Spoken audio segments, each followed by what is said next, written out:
God is kind, but not soft. Romans 2. Those people are on a dark spiral downward. But if you think that leaves you on high ground where you can point your fingers at others, think again. Every time you criticize someone, you condemn yourself. It takes one to know one. Judgmental criticism of others is a well-known way of escaping detection in your own crimes and misdemeanors. But God isn't so easily diverted. He sees right through all such smokescreens and holds you to what you have done. And it strikes me as that it does, connect to the previous chapter, and I know that's why in some translation it just kind of continues on. I don't really worry about the chapters and the verse and stuff like that because I'm doing the idea blocks. And it's interesting that with this section it's kind of talking, yeah, that's how the world behaves. Now, body of Christ, remember, don't go condemning. Judge not, lest ye be judged, is there for a reason. And it's like, okay, well, how can we hold people accountable? Well, your job isn't to hold people accountable. That's God's job. We do what is right, we do the next right thing, and we worship the Lord. And it strikes me that, that ending, he sees right through all such screens and holds you to what you've done. That means that we don't really have to worry about the things that other people have done or haven't done. It's each to their own walk. There are actions in this world that are truly evil, and there are actions in this world that are truly good.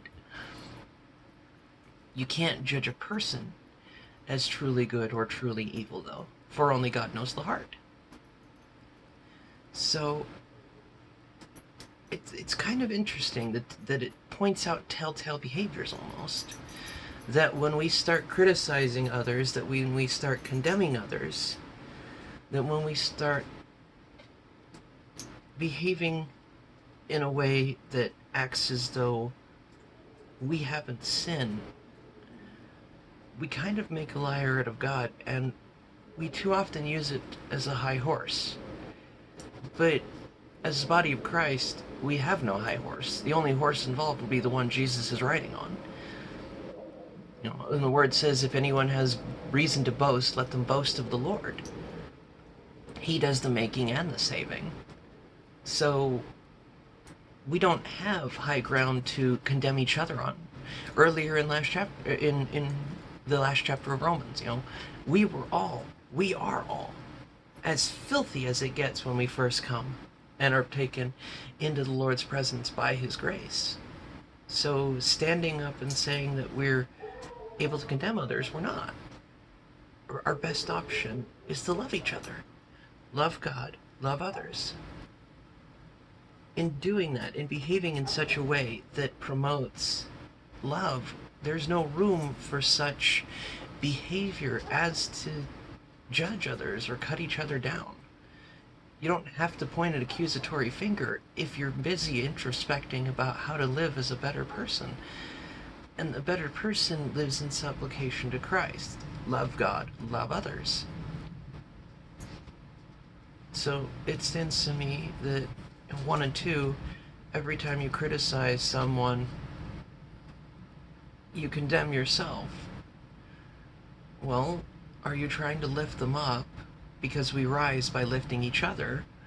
Or are you trying to act like Paul or like Job's friends, who honestly could have been named shoulda, coulda, and woulda?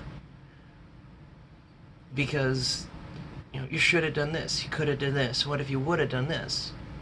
It's not really relevant or helpful. If it's asked for, that's different. But just throwing it out there at people, it can be more destructive than it can be constructive.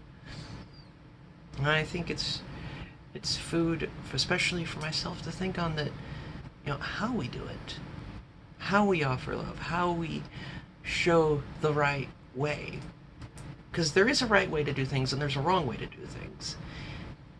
And good intentions can have you want to point out the right way to do things, but have you do it the wrong way. And I think verses like these give us the option to be cognizant of that.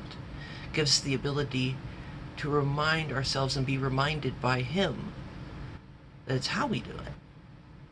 Because we are supposed to speak of the kingdom. We are supposed to share the good news, the gospel news. How we do it is just as important. Because if we go around running around screaming, my Jesus is better than your Jesus at each other till no one wants to talk, then we've shut down any room for growth. So I would say, let us live in mercy, let us live in kindness, and let us live in a way that shows we love God and others.